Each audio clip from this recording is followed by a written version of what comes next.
Hey everyone, I'm Megyn Kelly. Welcome to the Megyn Kelly Show. Big news day. Later, I'll be joined by the founder of Gays Against Groomers, an organization that has taken center stage in the culture war fight in America and now finds itself under fire. We'll get into it. But we begin with fireworks on Capitol Hill. Congressman Matt Gaetz straight out asking FBI Director Christopher Wray whether the FBI is protecting President Biden's family when it comes to allegations of corruption. Meantime, overseas, Joe Biden bows out of attending a NATO dinner with world leaders to get some rest. Here to discuss it all, Republican presidential candidate and former governor of South Carolina, Nikki Haley. She also served as former President Trump's ambassador to the United Nations. Hey, subscribe to the show on YouTube and follow me on Facebook, Instagram, and Twitter. If all home air purifiers were the same, then why did the U.S. Department of Defense select EnviroKlenz to protect and purify the air on board our Navy ships? EnviroKlenz uses patented earth mineral technology and a hospital-grade HEPA filter to help with mold, colds, and other viruses, allergy-inflaming toxins, and more. Their technology is so powerful, and as I said, it's used on everything from those Navy ships to thousands of classrooms nationwide. Get a free air quality monitor and test the difference in your own home. Use ekpure.com to check it out, ekpure.com. And then use the code MEGYN, Megyn, for 10% off your EnviroKlenz home air purification unit and free air quality monitor, plus fast free shipping. That's a $150 savings. ekpure.com, code MEGYN, ekpure.com, code Megyn. Great to have you with us today. Thanks for being here. Thanks so much, Megyn, for having me. I appreciate it. Oh, the pleasure's all mine. All right, let's kick it off with what's happening on Capitol Hill as Christopher Wray subjects himself to questions from Judiciary, the committee chaired by Jim Jordan. And in particular, he's being pressed on whether the FBI is protecting the Biden family. Here's just a sampling of how it went when Matt Gaetz got his shot at questioning the FBI director. I'm sitting here with my father. I will make certain that between the man sitting next to me and every person he knows and my ability to forever hold a grudge, that you will regret not following my direction. I am sitting here waiting for the call with my father. Sounds like a shakedown, doesn't it, Director? I'm not going to get into commenting on that. You seem deeply uncurious about it, don't you? Almost suspiciously uncurious. Are you protecting the Bidens? Absolutely not. The FBI does not and has no interest in You won't answer the question about whether or not that's a shakedown, and everybody knows why you won't answer it. Because to the millions of people who will see this, they know it is. And your inability to acknowledge that is deeply revealing about you. What do you make of that? Do you agree that it's deeply revealing that he won't say it outright? Absolutely. And I'm glad to see them having these hearings. Look, the American people have lost complete trust in our intelligence departments, in our intelligence agencies, and in the Department of Justice. And the only thing is, I would ask Congress to go a step further. All of these questions that they're asking him, he's saying, I'll get back to you, I'll get back to you. They need to ask, when are you going to get back to us? When are you going to see it? Why aren't you letting us ask these people? Why aren't you letting us do more?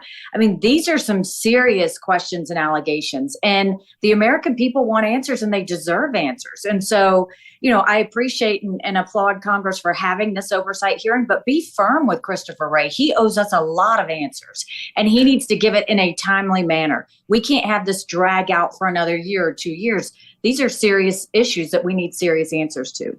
What is the theory on Christopher Wray, Republican, lifelong Republican, appointed by President Trump to, run this organization? A lot of its problems happened under Jim Comey, as we both know. But what is the theory that he is anti-Republican? Why would Chris Wray run cover for Joe Biden? Are the problems inside the FBI going to be solved by getting rid of Chris Wray, as you've said you would do if you won the presidency?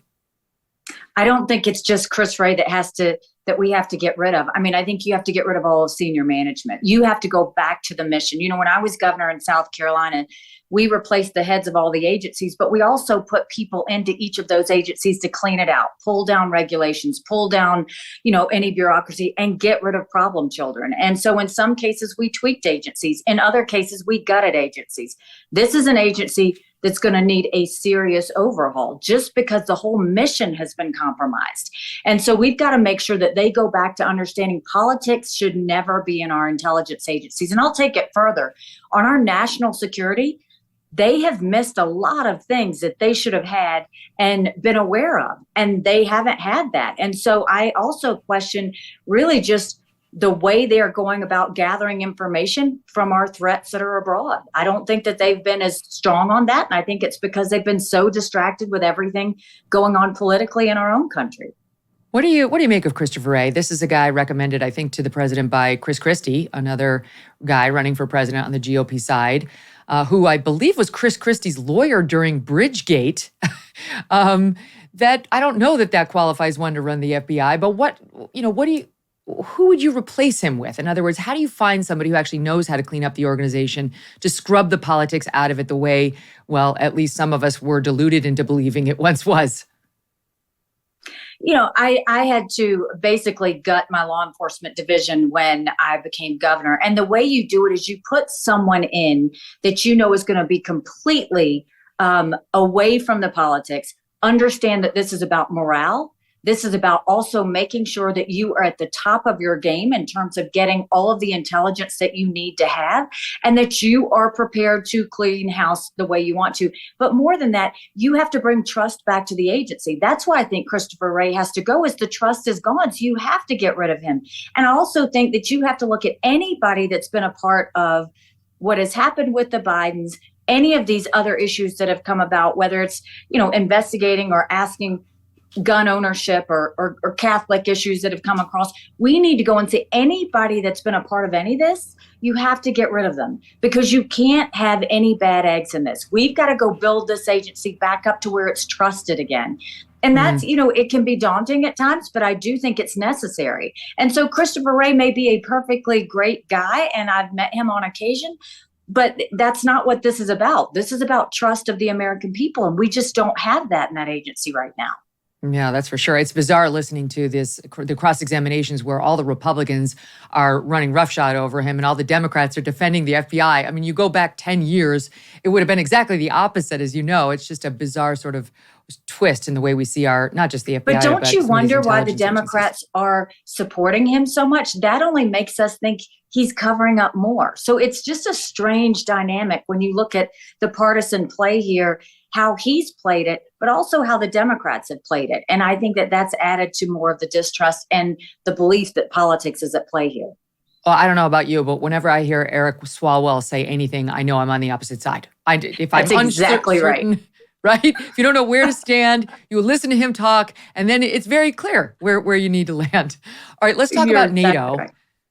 Let's talk about NATO and Ukraine, because this has become an issue. Should Ukraine join NATO? This has, of course, been the thing Vladimir Putin has been pushing against now for decades.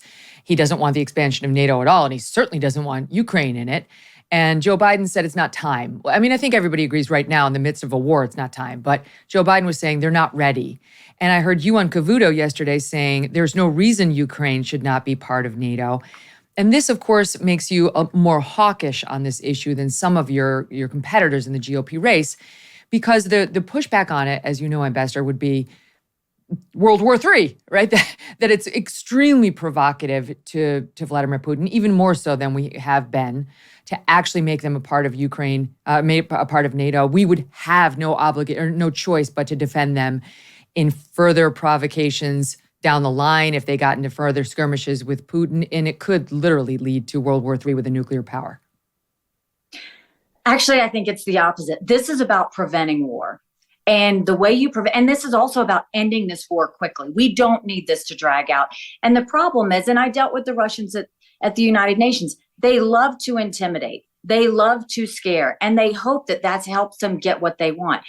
Let's be clear, Article 5, if you were to allow Ukraine into NATO, we would not have to do anything more than we're already doing. You don't have to put troops on the ground. You don't have to give them cash. We are already working with our allies to give them equipment and ammunition. And not only that, it sends a message to Putin.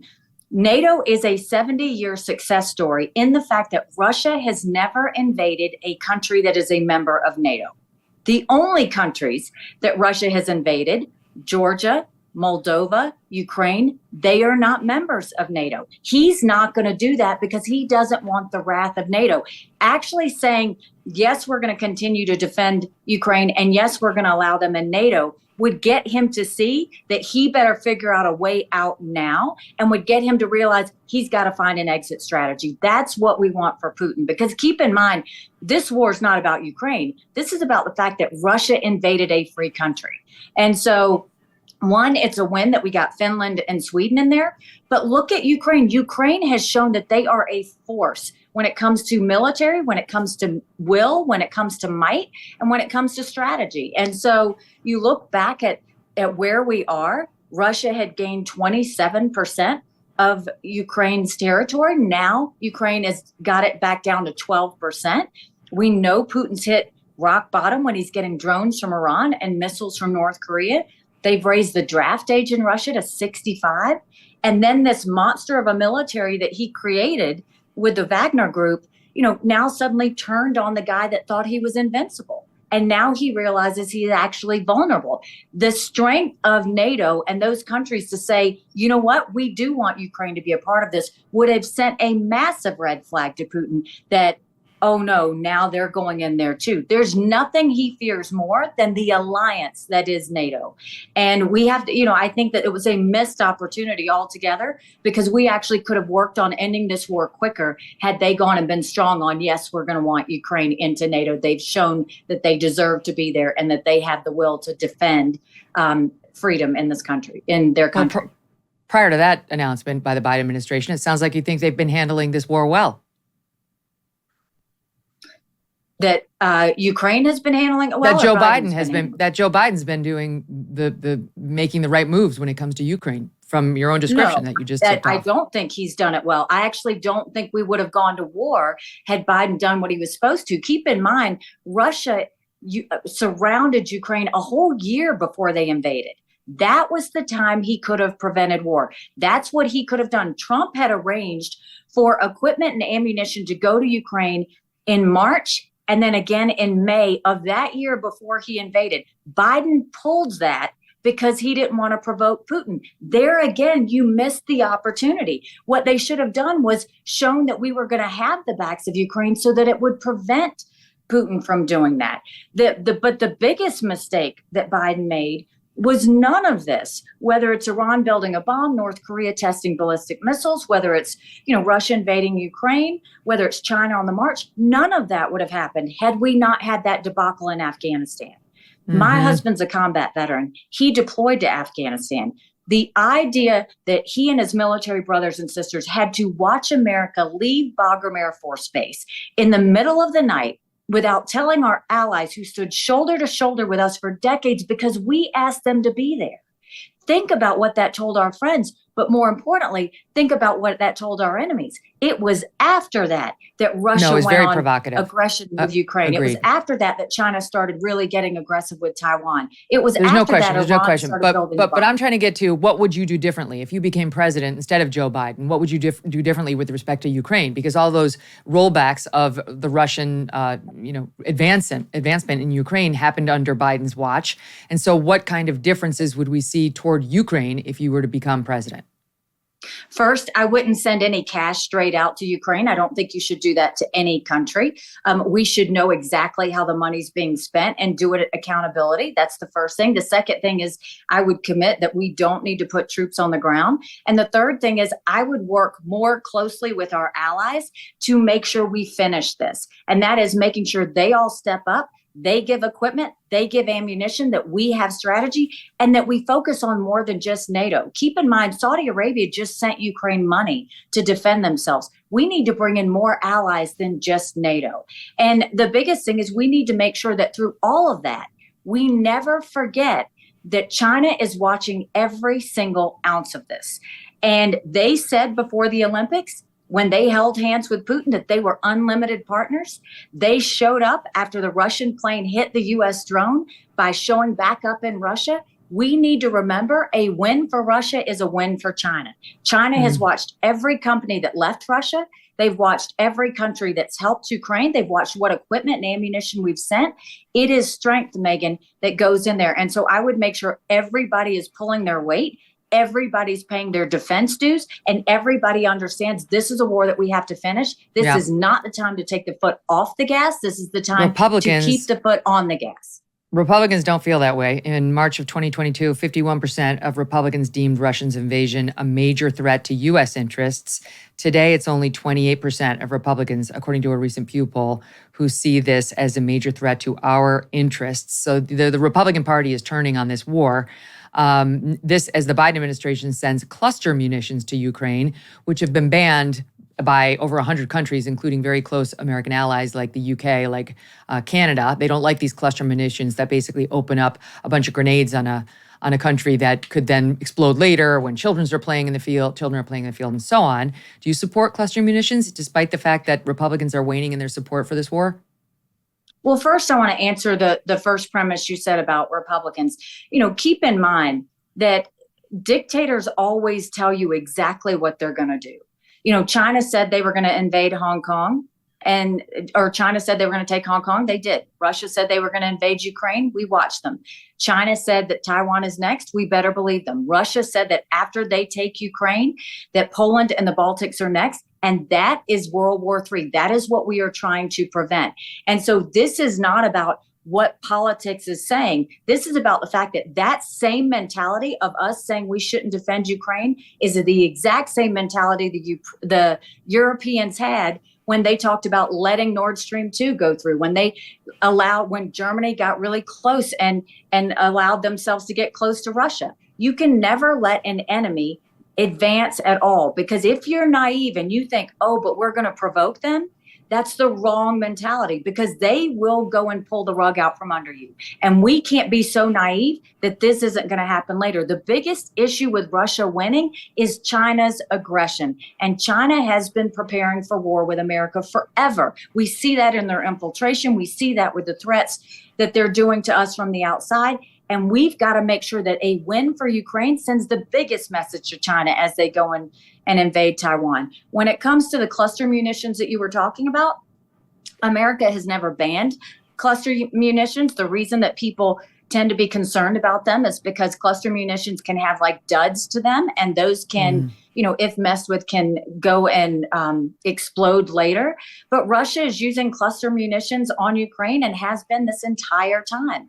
If Ukraine says that they want cluster munitions, they have shown that they do whatever they have to protect the Ukrainian people. And if they feel like that's going to help them advance, then, I have no problem with them getting cluster munitions. On the subject of naivete, President Trump said he would settle the Ukraine-Russia conflict in 24 hours. Is he being naive? Oh, I just don't think it's being realistic. I mean, the only way you settle it in 24 hours is if you give Putin something that he wants. And it's not realistic even to do that. Let's be clear. This war, if we wanted to end it today, all you have to do is Russia has to get out. Russia has to get out. Ukraine didn't do anything. Russia went into this freedom-loving country. So no, I don't think it's realistic to say that you can settle this in 24 hours. But I will tell you what would have settled this really quickly is if the U.S. and Biden and NATO would have been stronger on the fact that, yes, they are going to let Ukraine into NATO, because one, that would have encouraged Zelensky to start being able to say to his people, look, we're going to be able to defend ourselves going forward. And he would start looking at an exit strategy, and Putin would have started looking at an exit strategy. We are trying to end this. We're not doing that right now. And we're trying to prevent further war. That's the focus. Let's talk about China for 1 second. Our Treasury Secretary, Janet Yellen, was over there meeting with senior Chinese officials, and she bowed repeatedly. Independent protocol experts, the Democratic university professors who study this for a living, said, we don't do that. What does she do? What is she doing, Ambassador? And what did you make of the bowing? It was just, again, we look weak. You look, Blinken went hat in hand to China. They said it was a great meeting, which means China got something out of it. You've got, Janet Yellen goes and says, oh, we should get closer to China. So they roll out the red carpet, and then they go and say, oh, but we scolded China because she said this shouldn't be a winner-take-all scenario. This should be a situation where we can play by fair rules. This should be a situation where we see each other as competitors. That right there shows that you don't understand China. China lives by a winner-take-all scenario. They've never played by fair rules. They don't see us as a competitor. They see us as an enemy. And if you want to know how, look at how they have already infiltrated our country and how the lack of any sort of response to this has been. They have bought up 400,000 acres of U.S. soil, most recently near Grand Forks Air Force Base, where our most sensitive drone technology is. They have continued to send fentanyl to the cartels. They know exactly what they're doing as Americans get killed. They are infiltrating our universities by sending millions of dollars as they go through that.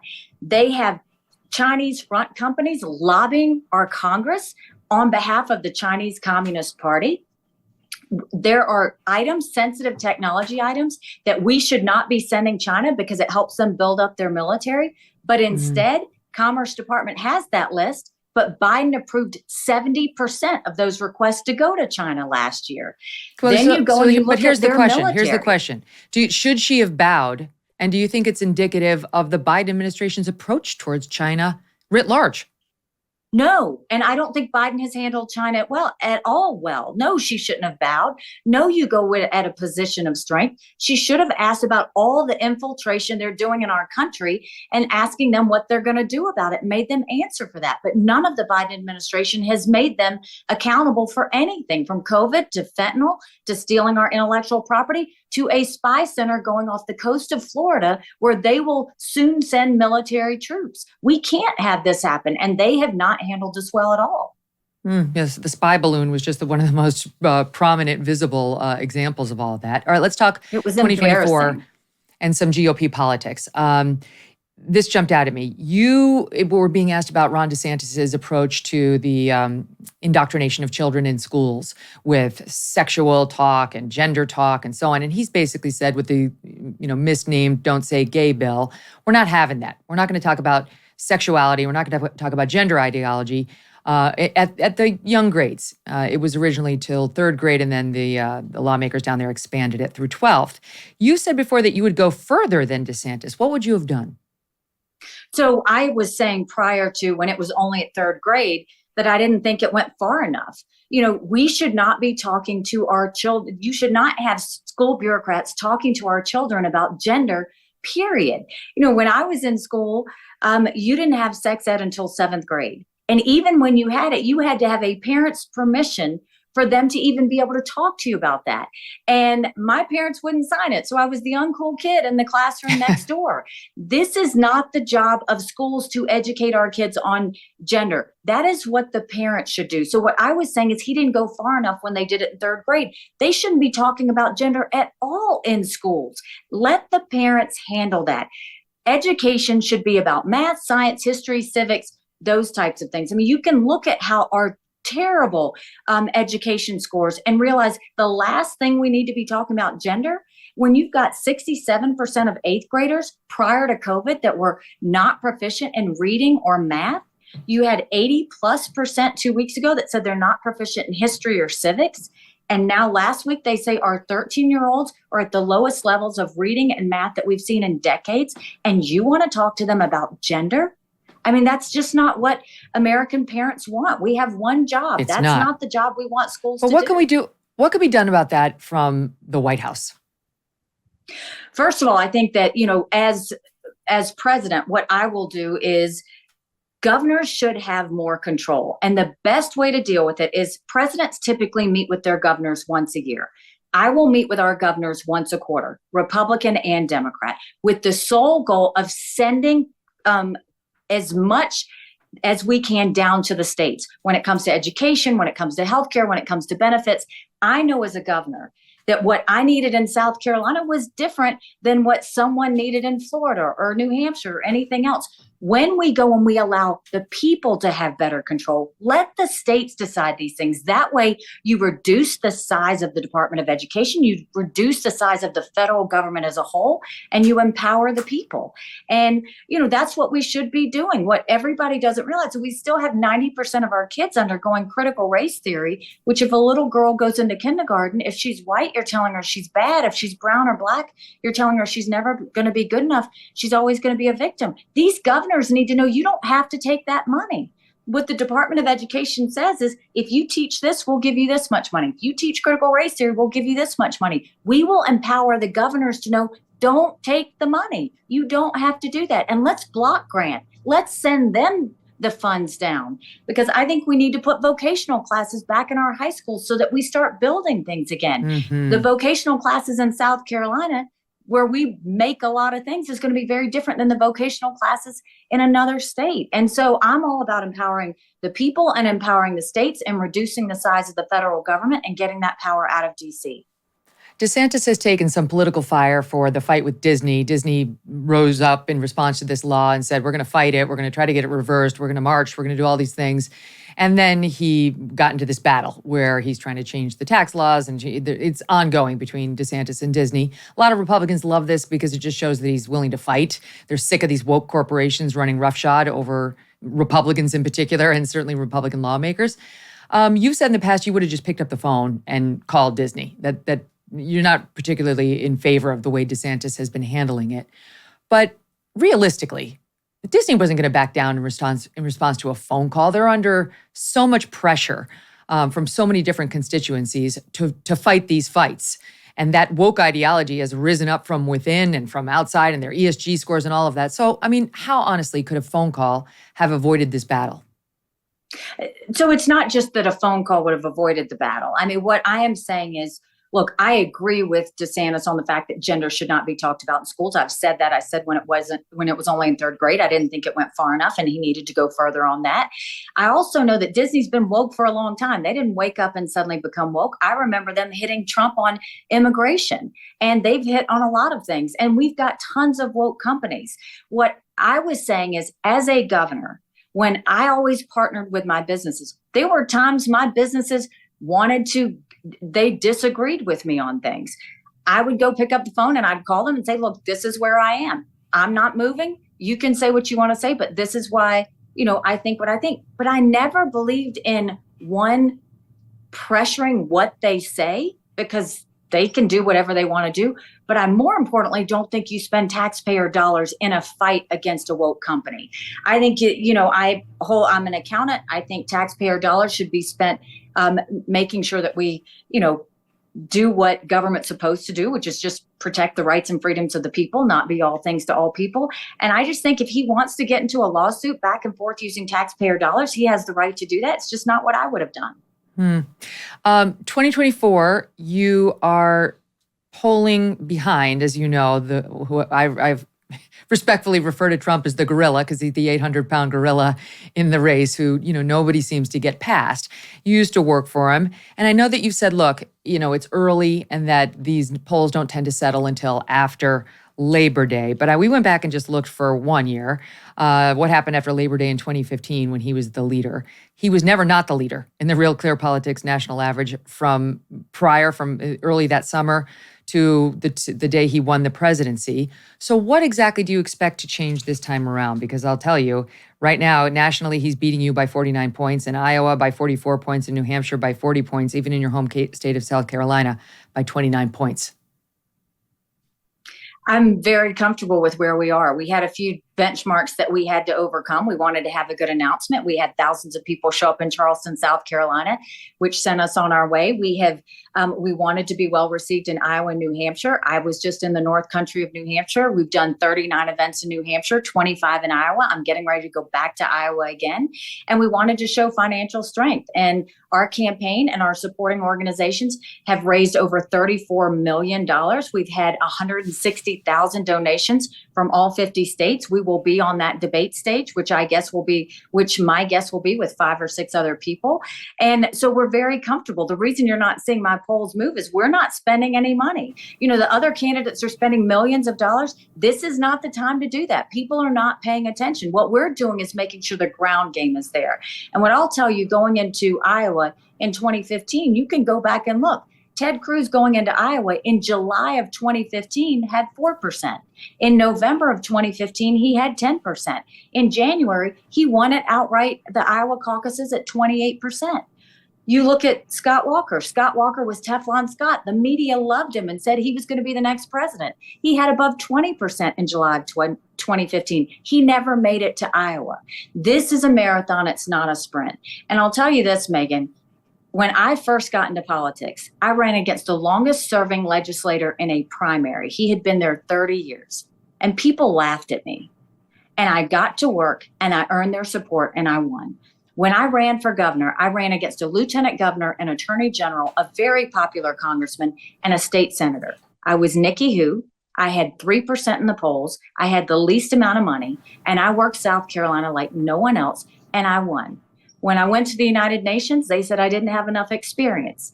And I got to work and I took the kick me sign off of our backs at the UN. I have been underestimated in everything I've ever done. And it's a blessing because it makes me scrappy. No one's going to outwork me in this. No one's going to outsmart me in this. So people can look at those polls all they want. I will tell you, debates start in August. I can't wait. I will tell you that things are going to move past Labor Day. And it doesn't matter to me what anybody says. I know that we've got a country to save, and I'm going to do everything I can to go and show everybody that we deserve better, and I'm going to make sure that happens. I hear it. I like scrappy, but 40 points is 40 points. And it's never happened 40 points that a candidate, in July of 2023. But he's held it. It's never happened that a candidate has had 40-point advantages over his opponents for months and months and months on end, and then completely crumbled. If you have a different example, let me hear it. So what's your plan? There needs to be a plan to get rid of him. What's your plan to get past Trump and his enormous advantage? Well, I have my strategy in place, and you will see that play out through the fall. But I'll also remind you, Republicans have lost the last 7 out of 8 popular votes for president. That's nothing to be proud of. We should want to win the majority of Americans. And I will tell you right now, we cannot afford a President Kamala Harris. So what I will tell all your viewers right now, don't complain about what you get in a general election if you don't play in this primary.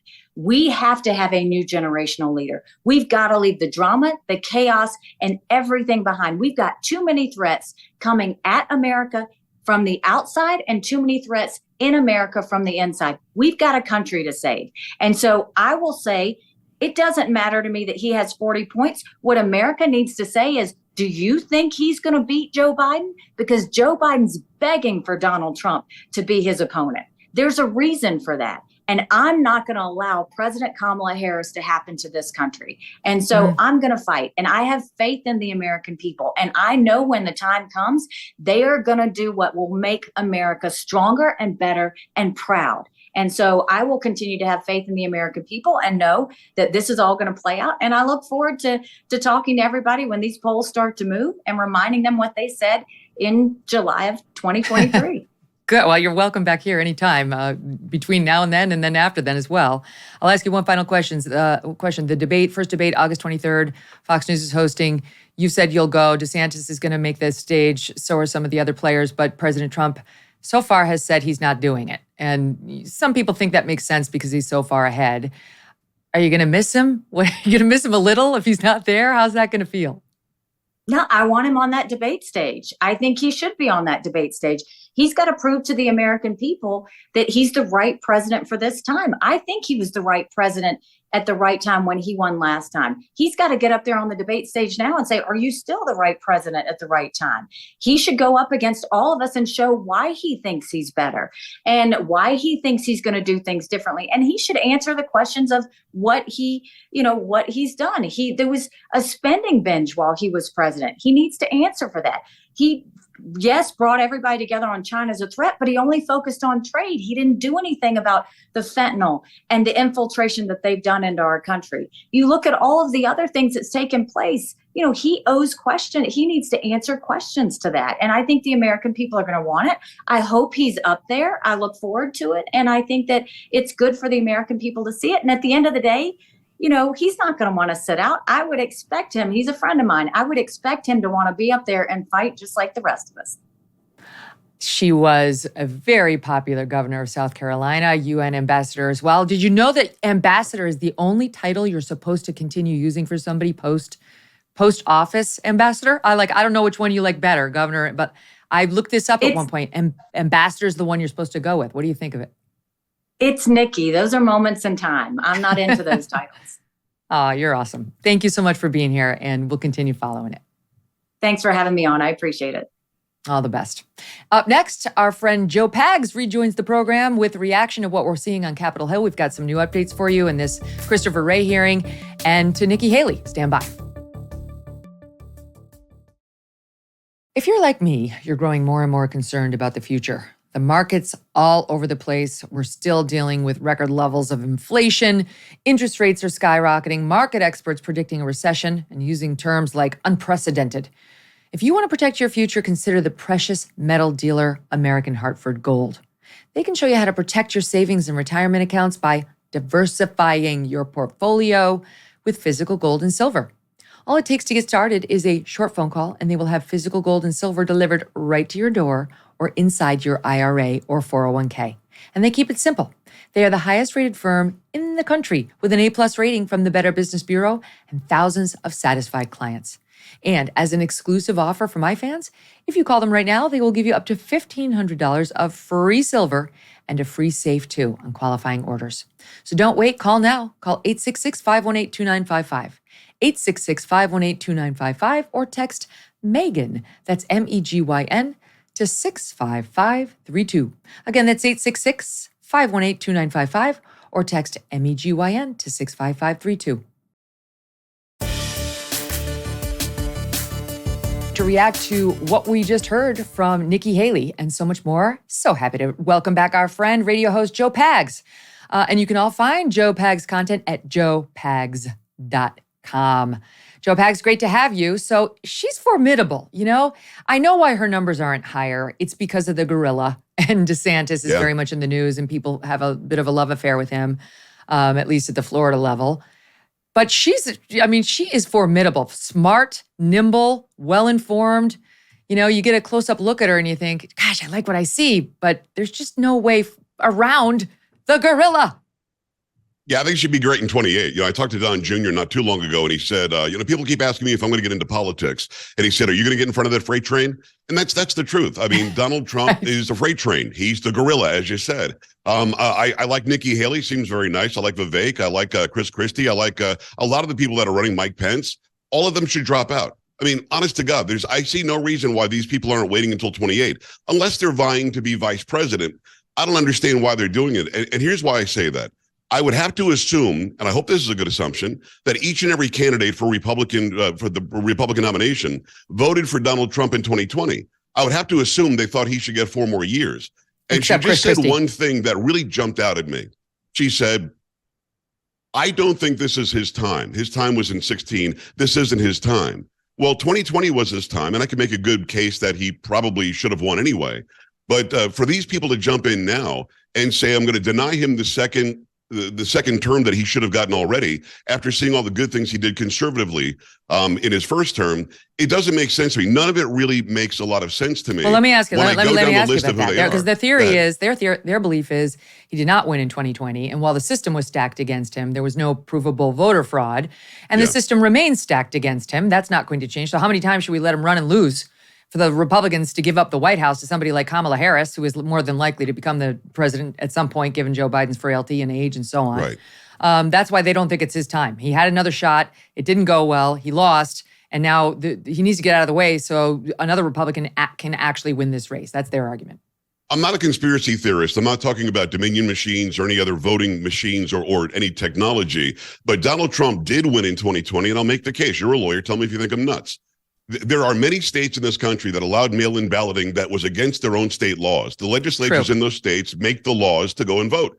And in those states, if you accepted even one mail-in ballot where it wasn't law, it should have been thrown out. If you accepted any ballot that was dropped in a Mark Zuckerberg Dropbox, that should not have been counted, and they were. So I can make the case that he really did win, and he was screwed out of that election. And it has, again, nothing to do with Dominion or any technology. It has to do screwed with out of the breaking election is one laws. thing, but actually did win is a different. That's a bridge too far for me. We haven't. No. I understand that. Well, without a doubt, Joe Biden is the president of the United States. He was inaugurated. I'm not arguing that he isn't.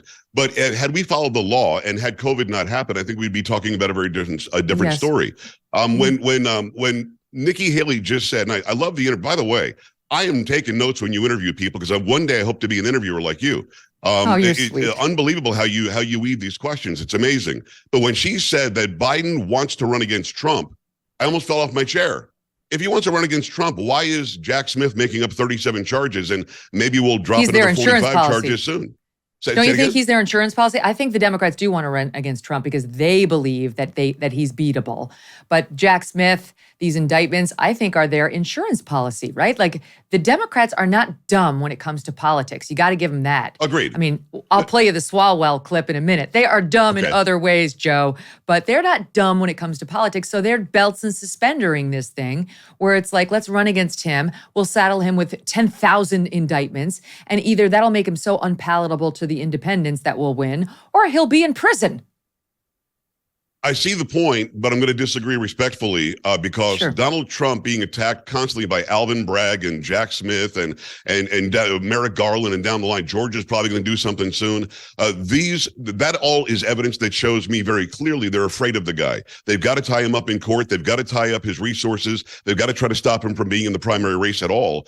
If they really wanted to run against him, they'd drop all the charges today and run against him and beat him handily. I disagree. I think they're afraid of him because they know in 2020 what I just said is true. You don't have COVID this time. You don't have mail-in balloting where it's not allowed this time. You can have a real race. And maybe Trump loses again. I'm not here to say that he would win, but I think he's head and shoulders above the 17 others that have decided to jump in since. Have we solved the mail-in balloting problem? I think the mail-in balloting problem is still out there. It's still going to haunt the Republicans and that's why you're seeing more and more Republicans, including Ronna McDaniels at the RNC saying, we got to change, or even we have realized now we've got to, if you can't beat them, join them. We got to get off of this message that Republicans don't do that and into the current game. Okay, let's talk about what's happening on Capitol Hill. So interesting with this Chris Wray up there taking, fire from all Republicans. Right. Would you listen to this moron, Eric Swalwell? There are certain people I never mention on the show. There really are. I try to avoid them like the plague. I got my favorite Republicans and I got my favorite Democrats, favorite in air quotes. And he is at the top of the list on he just seems like a complete moron to me. I'm not going to lie. Yeah. And you know what? I was proven right again today. I am going to break my rule and show you a soundbite involving this guy. Would you listen to how he describes the Hunter Biden laptop story? Chairman, I've counted in this hearing, and we're only about an hour and a half in, the use of the word laptop about 20 times. But the 2020 election was determined because the FBI didn't let more Americans see a private citizen's non-consensual nudes. Is that what we're saying here? That you lost the election not because of your ideas, but because a private citizen's laptop. Do you want an answer? Wasn't out there? Will you yield? That's bananas.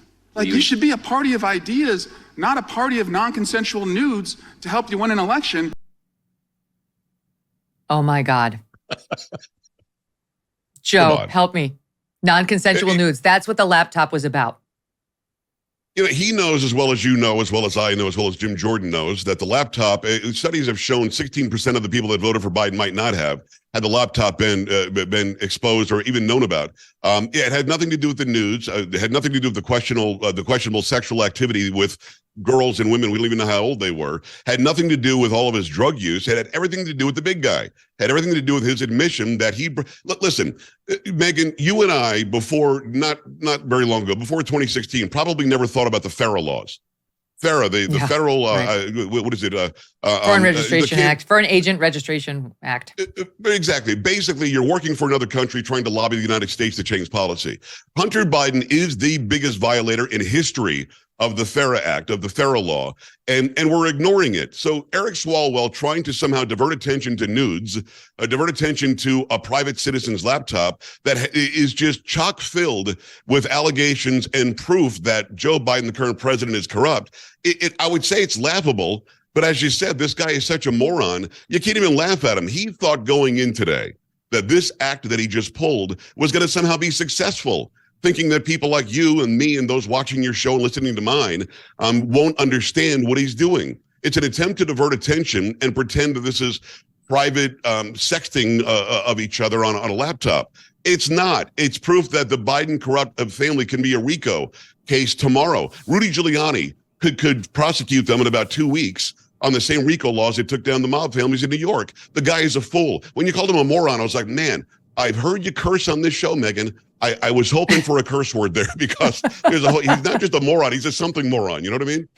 He doesn't get me that worked up because he is so dumb and so not worth spending time on. But this one's just like, I love every single word of that is a lie. You know, Hunter Biden was interesting not because he's a private citizen, but because he's the president's son, the vice president's son, who was then the former vice president running to be president. That's why the whole thing was interesting and newsworthy. And they were not non-consensual, by the way. There were nudes on there. They were not non-consensual. It was Hunter Biden taking the nudes of himself. How is that non-consensual, for the love of God? And then, on a separate matter, that's not what got people upset. Yes, exactly right. But you've got to wonder, what is the mechanism of somebody's brain that does what he just did? Did he go in, did he get up this morning and think to himself, here's what I'll do. I couldn't see the video, so he probably is unshaven. He thinks it looks cool with the unshaven look lately. I'm gonna not shave, look really cool, walk in because I'm Eric Swalwell, and I'll say something so extremely stupid, but millions of Americans will fawn all over me and say, wow, he's right. It's a non-consensual nude. Leave Hunter alone. When all of us realize that the FBI had that laptop since December of 19, that the FBI had this FD 1020 or this 1023 since July of 17, and we're not going to buy the BS anymore. The diversionary tactics aren't going to work. But what really gets me, and I think it gets you as well, I feel your angst, is that this guy has such a high opinion of himself. He thought we would fall for it. He's so dumb. He's always saying dumb things. It's there's some comfort in knowing certain things are reliable in life. I will tell you, I was one of the nerds who was actually listening to this live on C-SPAN before our show today, so I heard it myself. I texted my team immediately. But this is being pushed by these pro-Swalwell Twitter accounts. The only thing more pathetic than being Eric Swalwell is being somebody who manages a pro-Swalwell Twitter account. They think it reflects or the person who produces The View that says, you've got to really boost Eric Swalwell. He's right. Joe Biden's just a good father, and Hunter Biden took some nudes that nobody should see.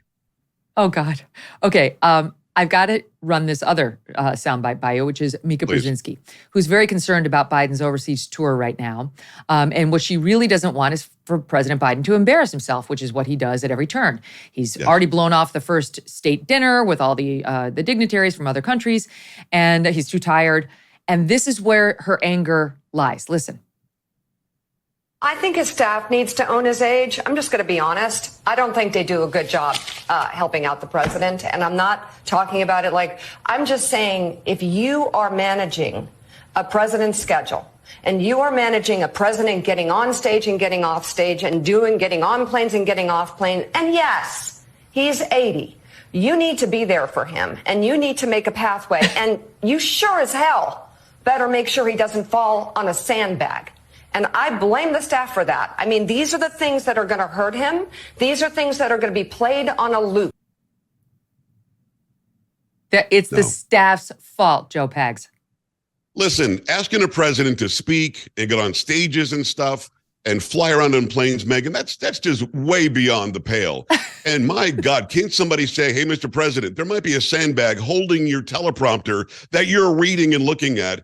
Don't trip over that as you feign or as you pretend like you're going to jog off stage. This is so dumb. Remember when Donald Trump slowly walked down that ramp? And I made fun of him. I thought it was funny. He says now he had leather shoes or something. He was going to slip. Remember when he high-fived 600 different cadets and he couldn't lift his arm? He helped his arm, drink a glass of water. They were 25th Amendmenting this guy. Joe Biden should not be told to stand on a stage. Did you see yesterday? Yeah, I'm sure you did, because you're just as much of a geek as I am when it comes to this stuff.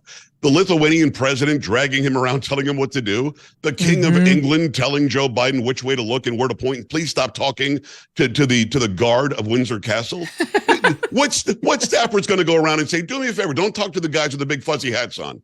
Who's going to tell him that? And they're not being sandbagged. And don't fall upstairs. Don't fall upstairs, sir. Like, how are they going to protect him from his walk up the stairs onto Air Force One? I mean, or like his wandering around the White House where they've said, "Gee, you just walk from A to B. Here I am, sir. Come right here." Or don't spend your time, instead of glad handing with the constituents, talking to the Easter Bunny, sir. I mean, in the staff's defense, how much do they have to foresee? Well, and again, and if they do that, from what we understand now, because they're now leaking all this out, he's very mad. He'll yell the F word at you. What blows my mind, and I don't know if you see my Instagram feed, but it's up to 200,000 now. I've grown 180,000 in about 4 or 5 months just by doing these videos showing Joe Biden doing something stupid. And at the end, I yell, "Come on!" In these videos, and it's an everyday thing. When he's done speaking, he doesn't know to go left or right. When he's done at the podium, at the dais, when he's up there taking a picture, when he's walking around Windsor Castle, he doesn't know to take a left or a right. And my entire point is this. Can't somebody say, take a left or a right? Come on. Just make it standard. It's just always be left. In his administration, it's always a left turn. That should be easy for him to remember. Joe Pag stays with us. Don't go away. We'll be right back. Junk science. That's what the doctor called many of those fruit and vegetable supplements on the market. Junk science because they use extracts of common produce departments' fruits and vegetables with few health benefits. But I want to tell you about Field of Greens. Field of Greens is different. They use the whole organic fruit and vegetable, not a watered-down supplement. And it's backed by a better health promise, which I'm going to tell you about. Each ingredient in Field of Greens was scientifically chosen to support vital organs like heart, lungs, and kidney health. Others support your immune system, blood pressure, metabolism, and healthy weight loss. Their better health promise is simple. The next time you're at the doctor for a checkup, if the doc does not look at you and say you're looking healthier than before or something like that, you're going to get your money back. That's a deal for you right there. So I will get you started with 15% off. Visit fieldofgreens.com. Use my promo code MK for that discount. Promo code MK at fieldofgreens.com. Joe Pags, it's not looking good for Disney. Not looking good at all. The latest report is that their theme parks are not doing so well. And this is, at first I thought, well, what can we tell by the wait times at the rides? They're down from 31 minutes in 2022 to 27 minutes now. Okay, so that's 4 minutes. Do we care? Yeah. Granted, it's down from 47 minutes in 2019. But the group that whose job it is to watch this, they collect waiting time data from info provided by the Disney Parks mobile apps, and they measure it. This is the sole purpose for this organization. They come out and said that this is actually unfathomable, this fall time, or the fall time in the wait list, which is good for the rest of us, but it's bad for Disney. And it comes at a time where, of course, Disney's reputation is hemorrhaging. Disney's movie business has lost a ton of money. We covered that last week because of the huge investment in woke films that nobody wants to go see.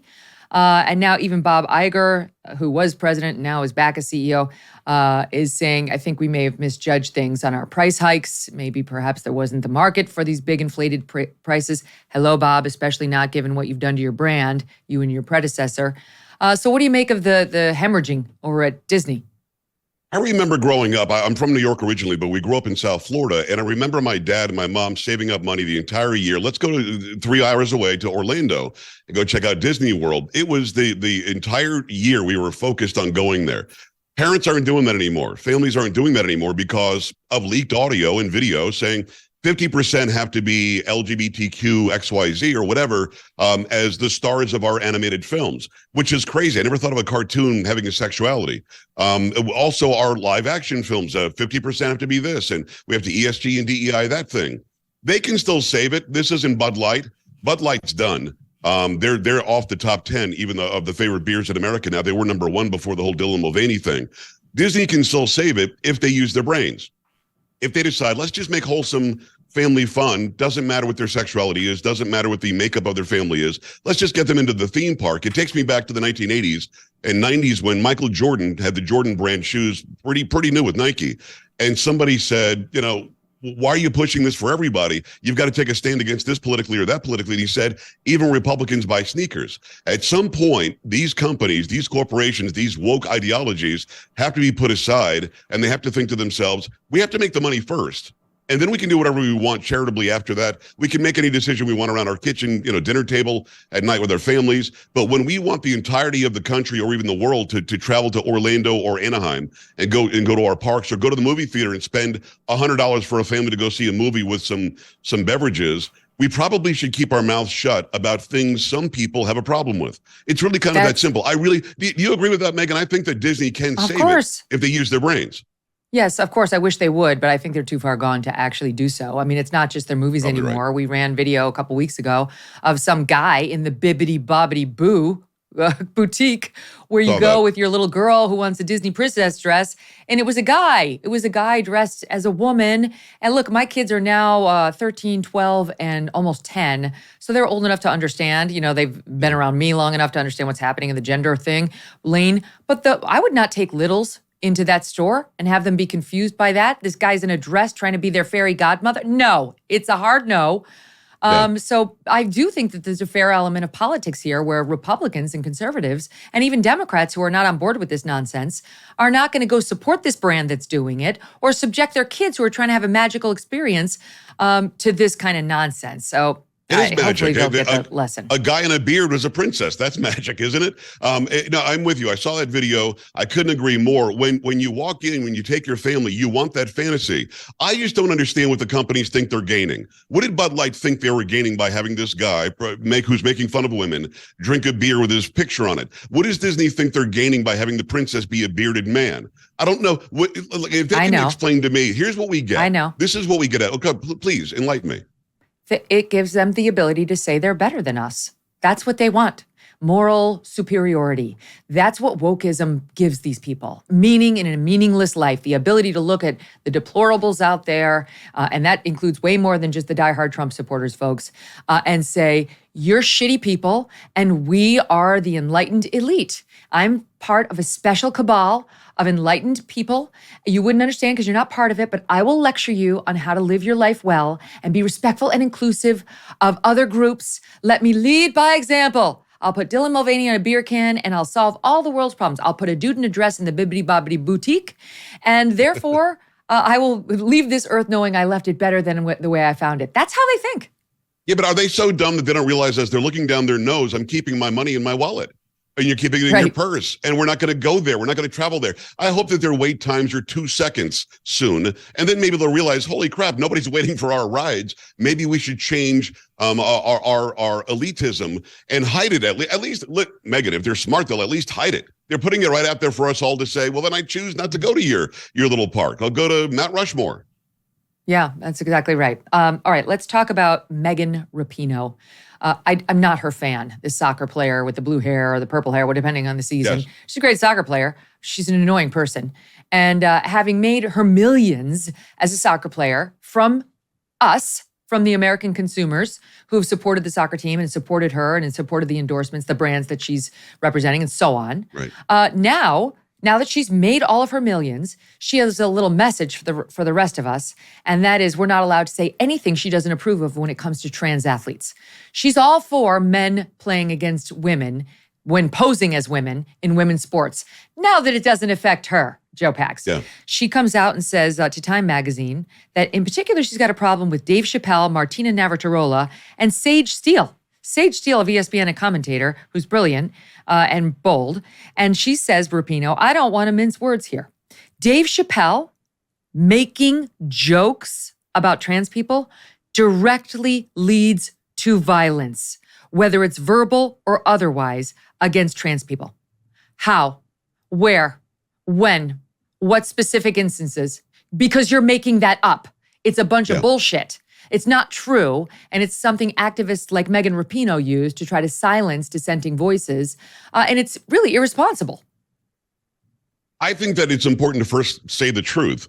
She's lying. Now, We have to figure out why she's lying. Does she really in some part of her brain believe what she's saying as the women's team lost 12-0 to Ryan Reynolds, football club in England, as the women lost in 2017? I think it was 7-5 or 5-2 against a 15-year-old boys and under team. The women on a sports level cannot compete with the men. Shaq was 7'1", 340. I once asked Becky Hammond, who was one of the best WNBA players to ever play. I said, how would you do in the NBA? She said, I'm 5'6". Shaq is 7'1", 340. How do you think I would do? This is a non-question. She has to know that she's lying, but I just don't know what she gains, Megyn. And again, maybe you can help me with this, but when she says that it's unfair that we don't open all sports for all people of all genders, she's not listening to Caitlyn Jenner, friend of mine, was Bruce Jenner, was the guy we all wanted to be, was the best athlete on the planet. He won the decathlon. I wonder how he would have done in the heptathlon, which is the women's version. Well, he would have won even bigger. It doesn't make any sense why this argument is happening. What do you think she gains? Is she looking for some more DEI sponsorships? She knows that she's lying. She can't really believe what she's saying. And to your point about the violence against trans people, these people believe, and I know that you know this, they believe that if you say something about a trans person, that is violence. And you and I both know that words can't be violent, so it doesn't make any sense. I just wonder what she's gaining by knowingly lying to the American public. She's not gaining any more support out of it. She's making us all go, what are you, crazy? I would refer you to my earlier answer on that. That's my theory anyway. But listen to this. So she goes on and says that what's happening here is women's sports is being, quote, weaponized. Oh, now we care about fairness. Now we care about women's sports. That's total bullshit, she says. And show me all the trans people who are nefariously taking advantage of being trans in sports. It's just not happening. Okay, really? Megyn Rapinoe, we'll stand by. All right, I'll start with the obvious. Leah Thomas. That's one that comes to mind. The North Carolina volleyball player who seriously injured another high school girl in playing opposite her. Austin Killups in cycling. Rachel McKinnon in cycling. Here's some other trans cyclists. Tara Saplavi, Leslie Mumford, Tiffany Thomas, Molly Cameron. Let's go to Connecticut, with the state that I live in, where the two, we had the girls on my show, the girls who lost scholarships or who didn't get the advantages or the placements that they hoped for in running because they lost to two trans guys who had done absolutely nothing to make themselves less full of testosterone, like Terry Miller and Andrea Yearwood. Right. I could go on. Here's another trans runner.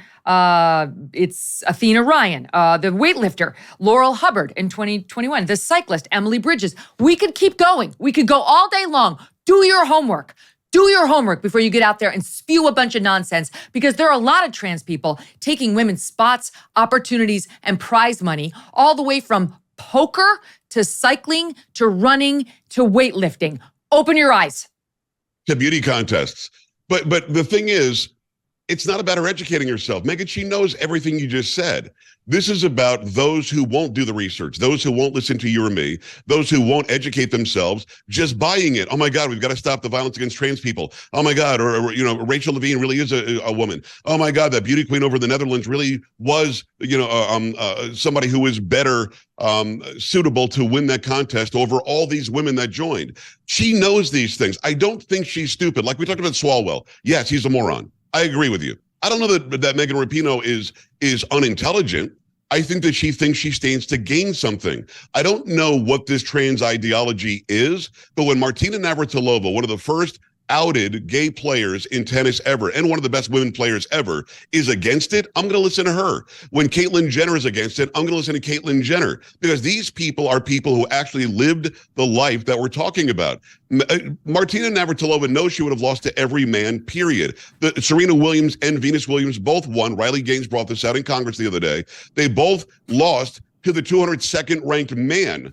These are two of the most dominant females we've ever seen play tennis. So maybe I'm giving her too much credit. Maybe I'm glass half full. But I think Megyn Rapinoe knows she's a liar. I'm at the point where I want to know why.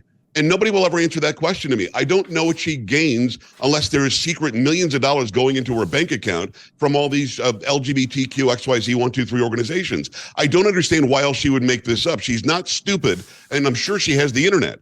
So she can't not know what she's saying she doesn't know.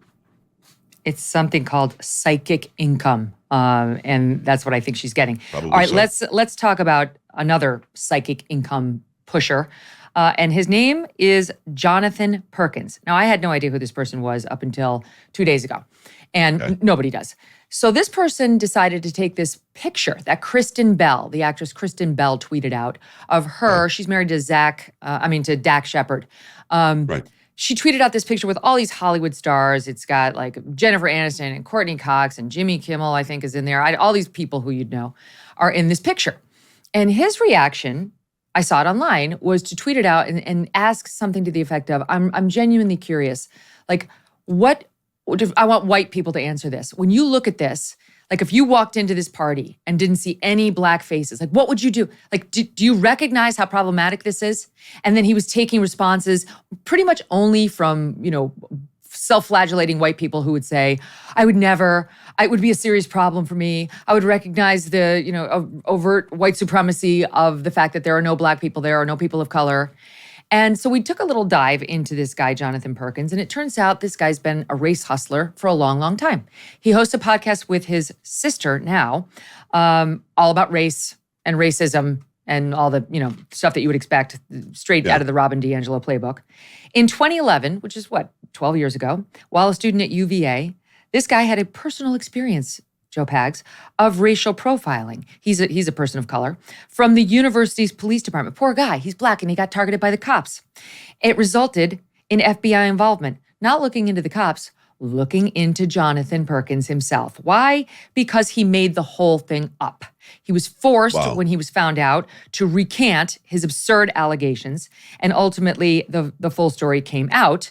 He went on not to be punished for this, but to practice at a Philadelphia law firm, to go on to be in the office of the general counsel at Harvard University. He currently serves as the director of race and equity at UCLA, where he opines still on race, racism, and speaks largely to white people who want to dismantle racist systems, like a lunch that Kristen Bell was at, which shockingly and abhorrently had all white faces. Well, Megyn, I think you have to understand in this day and age, if you show up to lunch and there's nothing but white people, you're going to have to order that they get a black person in there. Because if you don't, it's just not going to be a proper lunch.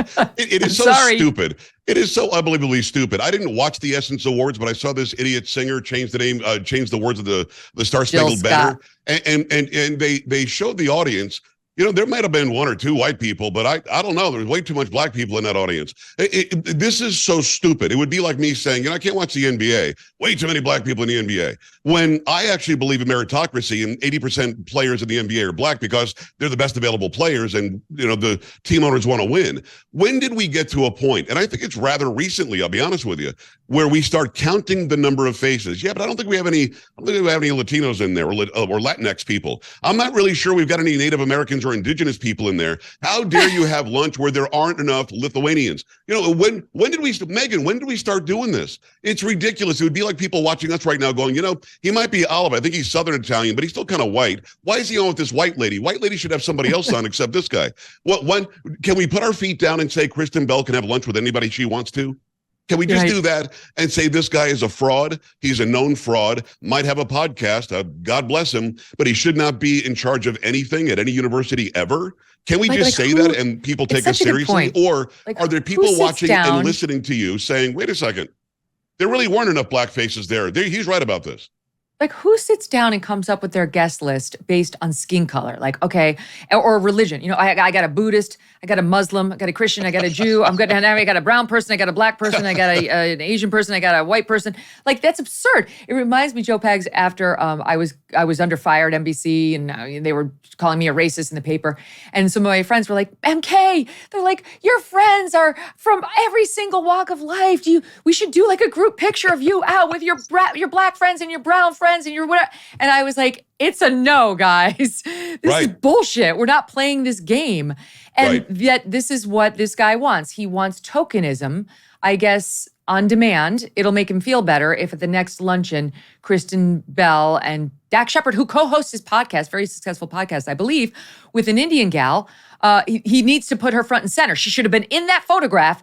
I don't know whether that would have counted, though, because for guys like this, brown Indians, they may not make the grade, whereas like guys like Jonathan, he needs to see himself represented. Otherwise, your party sucks. I went to lunch the other day and I was like, where's the lady with the hijab? What's going on? Why is there more representation here? Way too many Catholics here. You're absolutely right. And by the way, if he co-hosts with an Indian person, you're allowed to be racist against Asians. You didn't hear? So that probably doesn't count. I think you're right. It doesn't check the box. But nope. Megyn, can I say this? I've been in this business 34 years now. Started in 1989, small radio station. I have never cursed on the air. Every time you have me on, you have me that close, Kelly, that close to dropping a bomb. I haven't done it yet on a microphone. But I'm telling you, when I do it, and it's going to happen, it's going to be on your show, I feel. Oh, good. I'd be honored. Please save it for me. My mom is here. My mom is the one who doesn't like my swearing. She's downstairs. I think she's listening right now, hoping that you're going to pull me the other way, Joe Pags, instead of me taking you down with me. We'll see. Crossed. Great to see you, my friend. So good to be on. Megyn, continued success. Thank you so much. To you too.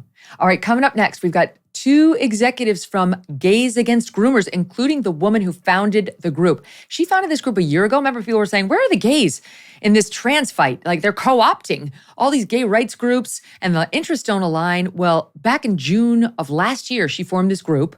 And now here we are a year later. She's got, hundreds of thousands of followers on social media, 500,000 alone, I think, on Twitter. And of course, now as they grow in power, they're coming under fire. So we'll talk about it all right after this. I want to tell you about the amazing extreme altitude wines from the Bonner Private Wine Partnership. These flavors go great with any hearty meal and meat that you are likely to have or serve. They're unlike any wine you've ever tasted. Blackberry, leather, smoke, little dark cherry. The wines are almost impossible to get on your own. The producers deep in the Andes Mountains make limited quantities. And now I have a great offer for you. If you visit bonnerprivatewines.com/MKS, that's BONNER privatewines.com/MKS, you'll not only get wine for over 50% off, 50, plus free shipping, you'll also get a bonus bottle of small batch limited production wine from their exclusive wine cellar. That's 4 bottles for the price of 3. It's a deal that is hard to turn down if you are a wine lover like I am. They've cut out the middleman too, so you're not going to pay a big markup. Just visit BONNER privatewines.com/MKS to claim your bonus bottle and become a part of America's most unique wine club. We shift gears now and turn to a group I have long admired online. I love what they're doing. They're called Gays Against Groomers. Says it all, doesn't it? An organization that is doing great work, trying to sound the alarm about the indoctrination and sexualization of children under the guise of radical gender activism. Joining us now, the founder of that group, Jaimee Michell. She's also the CEO of Gays Against Groomers, and Chris Barrett, the co-director of chapters at Gays Against Groomers. Jaimee and Chris, welcome to the show. Thank you so much for having us. Oh, it's great to have you. Thank you so much, Megyn. I've been watching you guys do battle with all these people online. And, I applaud you because people say this about feminists and they say this about the LGB, part of LGBTQ. Like, where are the activists who are going to stand up for women, for children, for gays, for lesbians against this radical ideology that trans activists are pushing and that is taking over, that is sweeping the nation? So Jaimee, tell me, what led you to actually do something about it? It's one thing to sit on your couch and lament. It's another to actually form a group and grow it as you have. Yeah, exactly. Well, this is hurting us just as much as, it's hurting us a little less than kids, but we're right up there. This is just, ideology is so destructive, and the backlash is happening against all of us within the community, including the majority of us that just want to live our lives at home and leave everybody alone, most of which children. So, back in June of 2022, I was seeing the onslaught of videos like everybody else was of these inappropriate drag shows with kids involved, with them almost nude and dancing very sexually. I saw the material in the schools. I saw children being told they should permanently medicalize themselves, sterilize themselves, and have their healthy body parts cut off. I just couldn't take it anymore. I had a bit of a platform prior to that. I was online as this online personality under the name The Gay Who Strayed. I had built up over 200,000 followers, and I was at the point where I was like, I can't have this platform and not try and do something, because I knew I wasn't alone in feeling this way. And, you know, I have a lot of gay friends and even trans friends, and I just got them all together. I said, hey, guys, I'm starting this thing called Gays Against Groomers. We got to, you know, have a unified voice to fight back against this. And it just skyrocketed. Like, ever since I've been trying to play catch up because it just exploded.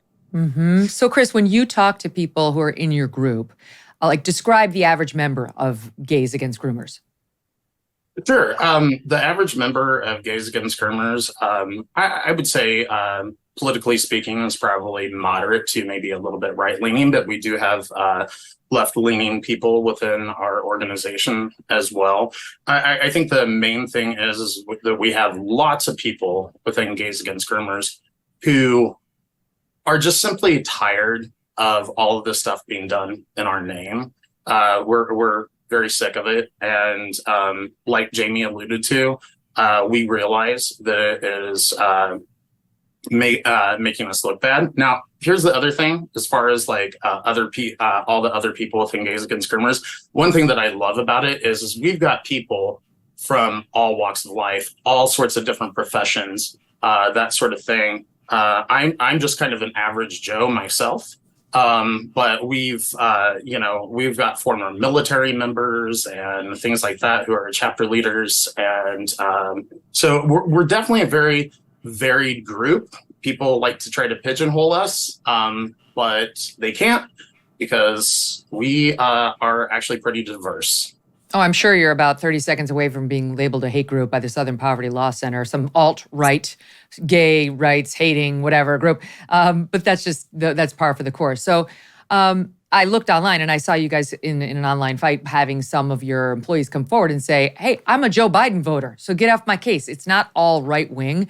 You got people on the left, you got people on the right, but they're shared in their mission to stop this. Jaimee, what do you make of the fact that every time I see like a trans group complaining that trans activists have the worst activists of any group, I see GLAAD joining in with them? Like, what happened to GLAAD? What happened to like Human Rights Campaign? That was another one that used to be about gay rights. And now they've got this, I don't know what she considers herself, non-binary or gender fluid. I have no idea what the woman is who runs it, but she's not, she's whatever, part of the quote queer crowd. She's lecturing us about the trans issues and not at all caring about the gay issues anymore. Right. Well, I think it's kind of like it kind of goes hand in hand with how you see our original pride flag. Now this triangle of trans and all kinds of stuff is cutting through it and erasing gay people. And I think that that's kind of happening in society and with these groups in general, these radical alphabet organizations that were started for gays and lesbians to advance the cause of, you know, equality, which we achieved. It's sad, you know, for me personally, I don't think the LGB and T should have ever been lumped together just because one is, you know, being gay or being a lesbian is who you love, and being trans is about who you believe you are, your identity, and they really aren't related, you know? So I don't know. I think that these people saw that the money was drying up after we won our rights. We actually won that battle. And as far as I'm concerned, we should have all packed it up and gone home and just got on with our lives. But there's no money to be made off of that. So now they're trying to keep us, you know, and use trans people and make up the myths like there's a trans genocide happening, which obviously is not true, to keep the oppression train going, because that brings in the money. You've got some weird things happening, of course, in school. We've discussed that many times, what they're teaching, allowing transitions at school, and then the child goes back to his or her normal gender when they go home, and the school helps cover it up with the parents. I told the audience a couple months ago, we moved to Connecticut, and now we just finally are getting our new pediatricians. And the pediatrician said to my kids, okay, you know, next year, they're still on the young side, but next year, we're going to send mom and dad out of the office and we're going to have a one-on-one talk with you. And I will probe further before that actually happens. But I think it's to talk about sex. Like, are you doing it? Is there, you know, like, so they don't want mom lurking there, so that maybe the kid could actually say so and be educated on what the risks are. I'll find out. But there's just today in the news a guy who found out the hard way that his pediatrician had a totally different agenda. It happened right in front of his wife, and he posted this online. I thought of you guys. It's SOT25. I just pulled over to do this video because I'm literally on fire right now. I just got off the phone with my wife, who took my 9 and 7-year-old boys to the doctor today to get physicals for tackle football and school next year and all that other shit. My 9-year-old son went in first, and the first thing this woman asks him is if he identifies as a boy, a girl, gender fluid, or non-binary. My son, he's never heard of any of that shit before. You've been dealing with him your whole life. He is clearly a boy's boy.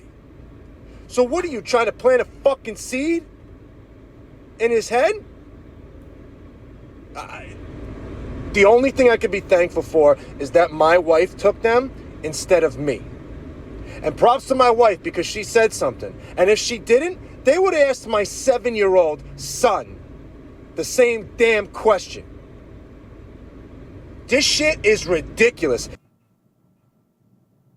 It is ridiculous, Chris. And this guy's not alone. Right. Well, I kind of have a little bit of a personal theory on some of this stuff. I think that the gender theorists and the queer theorists, and you would think that queer theory is like something that would be gay friendly or something because they use the word queer.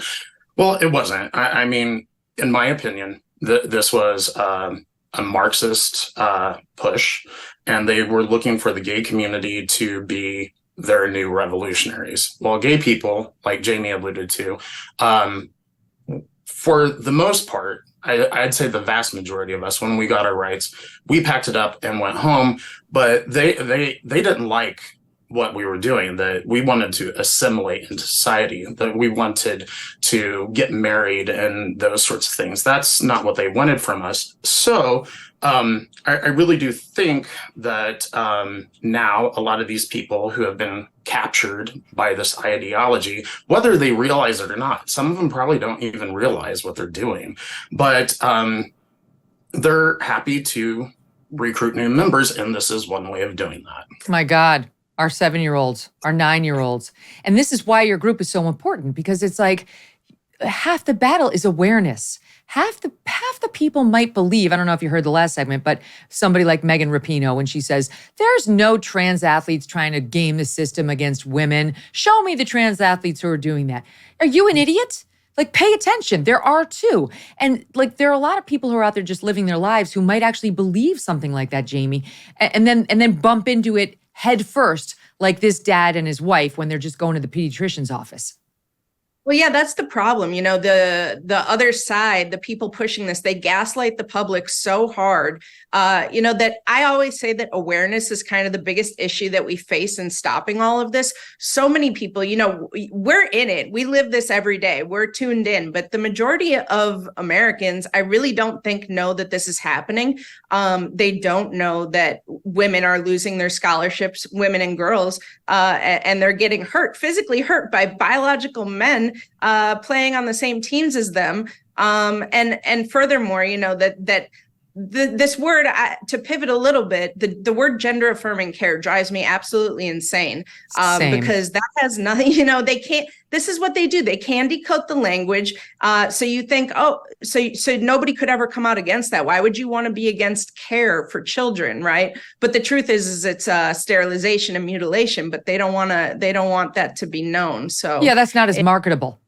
No, it's very deceitful. And and that's the thing. As soon as people learn that this is actually happening, they immediately oppose it. They really do. I mean, I've had experience with staunch Democrats that I was speaking to, and I let them know, like, hey, have you heard of gender affirming care? They're like, no, what's that? And I'm like, well, I explain the whole thing, and then they're instantly enraged and they want to fight against it. And so, they're very deceitful, and that's on purpose. They did the same thing with BLM, calling their Marxist violent movement Black Lives Matter. So you can't come out against that. Right. Somebody's going to come out and say, oh, no, I don't think Black Lives Matter. No, that's not really it. So they're very intentional with their language. One of the most prominent faces of this movement is Dylan Mulvaney. And this person has now, I guess, traveled to Peru, trying to pretend that despite the, 10 million followers on Instagram and the tons of dough that Dylan has made with these endorsements for these products, I mean, they're lining up out Dylan's door. in order to get Dylan's face on their product at places like Ulta Beauty. We could go down the list of the endorsements that this guy has gotten. This is a man who said, okay, I'm a gay man. Then he said, I'm non-binary. Then he said, I'm trans. Then he said, I'm a lesbian. I can't keep up with all the things, but now you'll be glad to know Dylan's apparently found himself, and this is his latest message from Peru. Here's a little bit. I've seen a lot of llamas, and the people here are so kind. I feel very safe here. It's a little sad that I had to leave my country to feel safe, but that will get better eventually. So Dylan doesn't feel safe in America, notwithstanding, I presume, the millions he's made. He says this trip is a great way to get to know himself better. I mean, I guess that is going to be the final chapter of the journey of male, female, non-binary, gay, lesbian, who the hell knows? But what do you make of him playing the victim? Also pointing out he has not yet been kissed. Oh my God. Who would like to take that one? Go ahead, Chris. Okay, Danny. Yeah, this guy drives me insane. There's a lot of people who will go online and attack, especially lesbians. I've noticed, trans women coming after lesbians, saying that they should be open to being with them. But I've also seen it happen with gay men as well. And I really do think that the thing that Dylan is doing by changing his sexual orientation all these times is just feeding into that sort of thing. Now, of course, I don't think that it's real with him. I mean, I think that it's just a marketing tactic for himself. He's wanting attention, and that's exactly what it is. He wants clicks. Yeah, I agree. And, we have to remember that Dylan was an actor before this, and not a very good one, and kind of not progressing in his career. So obviously, and that's the thing, like trans is very trendy right now. In schools, in society, you're rewarded for being trans. You're given special privileges. You can break all societal norms and rules that have been in place for all of human history up until 5 minutes ago. And, and so it's very appealing for attention seekers. This is serious, so I will say attention whores, because that's actually what I believe that Dylan is. But so it's all a sham, and it's all for money and clicks and popularity. And it's sad to see that our community and people like us, regular gays and lesbians, are being thrown under the bus and associated with all of this. And we're trying, Gays Against Groomers, to really separate ourselves, draw a big red line between us and this radical ideology and the people that are enraptured by it. And get your flag back. To your point, at Brown University, they just did a study that showed that 38% of the current student body identifies as LGBTQ, whatever, blah, blah, blah, plus. 38, just 10 years ago, or it was 2010, so I guess 13 years ago, it was 14%. But we're not supposed to believe that it's a social contagion, and we're not supposed to accept, Jaimee, that it's got any sort of cachet to identify as part of this group now. Yeah, I mean, it's totally crazy. First of all, there's no way that you can look at these numbers and think that that's natural. The trans rights activists, they like to say that this is natural and organic and solely due to society being more accepting. So these kids and youth are able to come out and be their true selves, when obviously that's ridiculous. We wouldn't see a jump like that if that were the case. And, we see primarily the jump in the youth. Like, if that were the case in all of society, why aren't the numbers matching across the board in other age groups? But yeah, this is, children are the most impressionable people on this planet that walk this earth, and planting ideas in their minds it's just a constant bombardment of alphabet propaganda in schools, in media, everywhere they look. And on top of that, it's seen as trendy, as I was saying before. My fiance has a young sister. She's 15 now, I believe. And she was telling us that in school, you're not cool if you're just some straight kid now, there's a lot of peer pressure to identify as non-binary or trans or somewhere in the rainbow. So it's scary. Not to mention, at a place like Brown, it's probably rather helpful to have it in your application essay about how you've been brutalized as a member of the LGBTQ blah, blah, blah, society. And to me, it's really like a co-opting. It's like, how when you pretend that you had a military injury or you had military heroism and it's fake and they call it stolen valor, Chris. It's like stolen victimization, because I'm sure, like actual gays and lesbians have had an incident or two where they felt otherized or they felt like they didn't have equal rights, even in modern day America. These people who aren't really, quote, queer in any way, who are just glomming on, are kind of stealing the identity just to make themselves feel special. Right. Yeah, I absolutely agree, Megyn.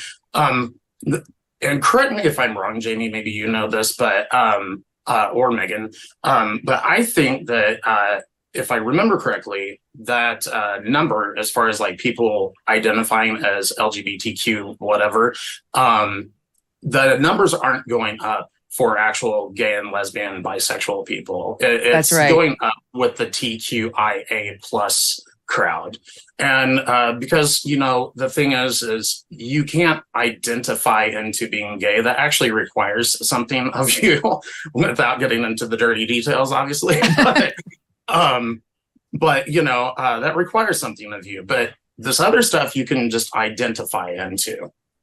Yeah, so that's right. It's very frustrating dealing with these people basically glomming onto us and saying we're somehow the same and all this sort of thing. So it's very frustrating. It's a fraud. It's a fraud. Okay, so let me ask you about now as you get bigger, you get more powerful, you get more incoming. It's par for the course. And I saw this dust up the other day, Jaimee, and I was like, what is happening here? So a guy who was with your group named David Leatherwood, he was on the board. He announced in sort of sunny terms, I'm leaving, everything's great, but I'm just going to leave Gays Against Groomers. And then Caitlyn Jenner weighed in and made a controversy out of it, saying, that's not what you said to me privately. I'm paraphrasing here. There's much more to your story, like be direct. And then Leatherwood comes out and says, all right, the truth is, I'm pissed off about the DeSantis ad that he found to be homophobic. It wasn't by DeSantis. It was a group that supports DeSantis, but the DeSantis War Room retweeted it, in which they rip on Trump for being very pro Caitlyn Jenner and very pro trans people in the Miss Universe pageant. And then it shows Ron DeSantis as like a badass Tom Cruise, Top Gun character fighting all this stuff. Rick Grinnell, who I really like, but he's a diehard Trump guy, and he's openly gay. He said very homophobic. Log Cabin Republicans, that are openly gay Republicans, they said homophobic. And this guy Leatherwood said, I also think it's homophobic. So what does that have to do with you? What does that have to do with Gays Against Groomers? Well, he says that Gays Against Groomers is a DeSantis group. You, Jaimee, are I think he actually said you're employed by DeSantis or you're getting paid by DeSantis. And then all these articles started to be written. So what's the truth? Okay, so first, I want to address that Gays Against Groomers is not a DeSantis group. We are apolitical. We are not politically affiliated in any way. So within Gays Against Groomers, there's like 100 of us, and we all have our own personal opinions. I personally am a very political person. I'm also very vocal. I have a hard time keeping my mouth shut. And so I am very pro DeSantis publicly. And so, when that ad came out, which DeSantis had nothing to do with, many people on the right, gay conservatives, viewed that as homophobic. I personally didn't. I saw it more as a hit on Trump for, kind of being okay with this radical gender ideology, and if not, being a little bit of a catalyst for it himself with, allowing, saying that men can compete in the women's beauty pageants and saying that men can go in women's bathrooms. So that's what I saw. But yeah, I think it's really unfortunate that we're going to that certain people would let political differences, me and David are on the same side at the end of the day. We're both on the right. But to let primary preferences come in the way of the work that we're doing to protect children, which should not be political whatsoever. That's really unfortunate, but everybody is allowed to do whatever they want, obviously, so David did leave the board, and it was very weird to see Caitlyn randomly get involved and attack me.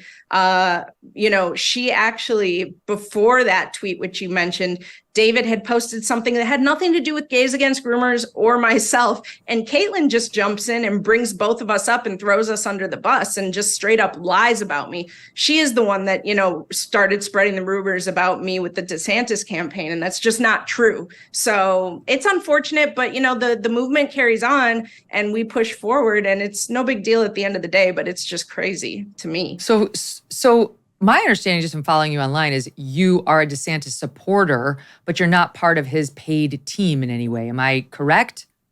Right. Yes. That's okay. correct. All right. So you don't work for the DeSantis campaign or take money from that campaign?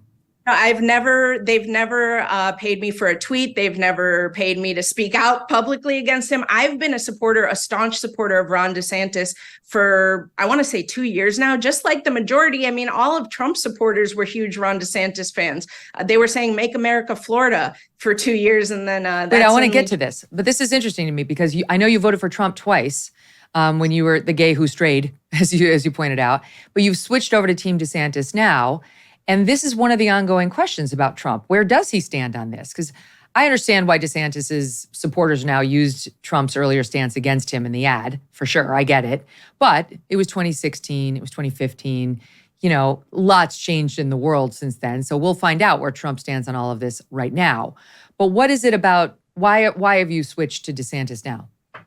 Oh gosh, I could go on and on for a very long time about this, so I'll try and keep it short. But I got off the Trump train. I want to be clear. Yes, I did vote for him twice. I voted for him in 2020 as well, even though prior to that, I was off the Trump train.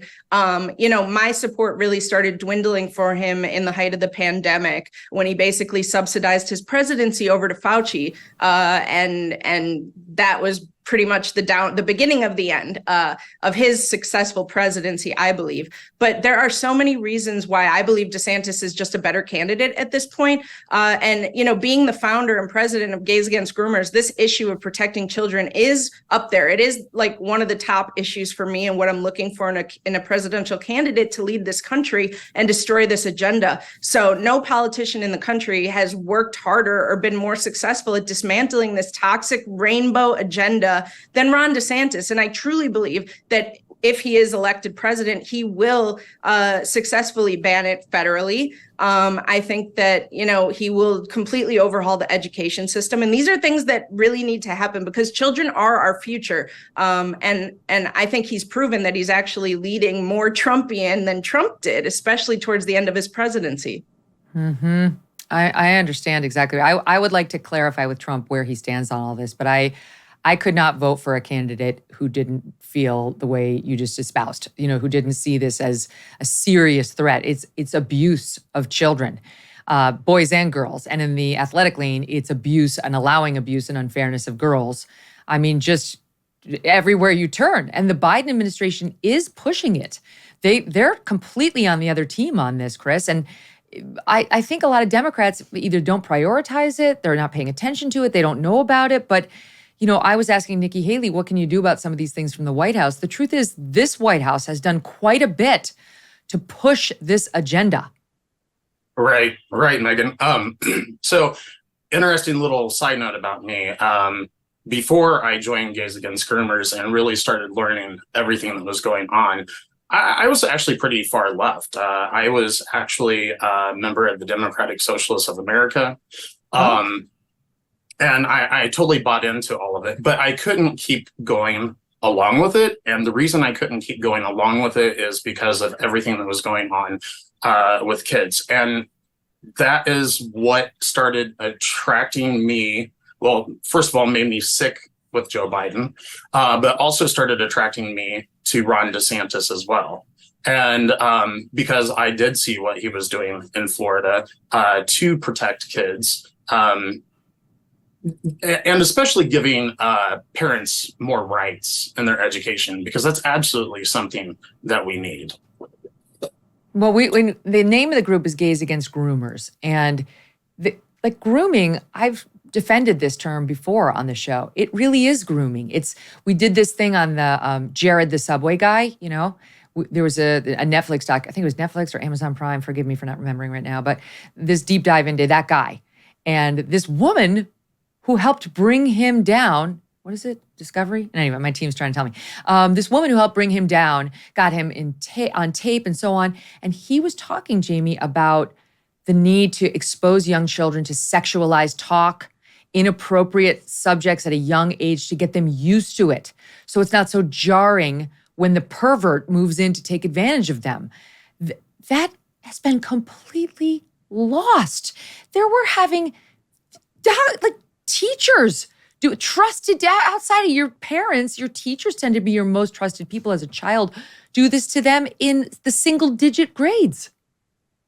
Yeah, I mean, it's horrifying. And a lot of people don't like that our name is Gays Against Groomers, but that's literally what is happening. That's what these people are. You know, you don't have to be an actual sexual predator, like a child, a pedophile, to actually be to partake in grooming behavior and to right. Yeah. So, and I do want to clarify, obviously there are groomers and child predators and pedophiles outside of the LGBTQIA+++ community. We're just, we look at ourselves as kind of the hall monitors of our own community. It needs to be brought back. Things have gotten way out of control. I believe that the slippery slope, I pray to God, we're almost at the bottom of it. I don't know how much further down we can go. But we're trying to bring things back to just a place of sanity. The red line has always been just leave kids alone. Whatever adults want to do, fine. But, they're children. They're innocent for such a short amount of time. And it's just devastating to see. And it's awful to see it happening in our name. Yeah. I memean, the gays part is like encouraging members of the LGBTQ or LGBT community to come join. But it could have just as well been gals against groomers. What you're fighting is something I'm fighting too, and I'm not gay. I get it completely. And grooming really is more widespread and problematic than people know. God bless. Good luck to you both. Thank you so much for coming on. Thank you, Megyn. Yeah, thanks, Megyn. All the best. Yeah, the pleasure's all mine. And thank you to all of us for spending the day with us. Tomorrow, Michael Knowles is on the program, one of our favorite guests. And you have to watch this, okay? Because I've got a particular CNN clip I am going to play with Michael Knowles, and it will have you talking. Trust me on that. Look forward to sharing him and that moment with all of you then.